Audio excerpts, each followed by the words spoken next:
خوش نصیب انسان وہ ہے جو اپنے نصیب پر خوش ہے۔ زمین کے سفر میں محبت واحد آسمانی چیز ہے۔ پریشانی حالات سے نہیں، خیالات سے پیدا ہوتی ہے۔ موت سے زیادہ خوفناک شے موت کا ڈر ہے۔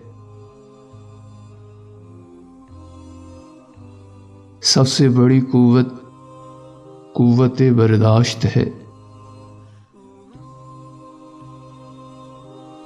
توبہ منظور ہو جائے تو گناہ دوبارہ سرزد نہیں ہو سکتا۔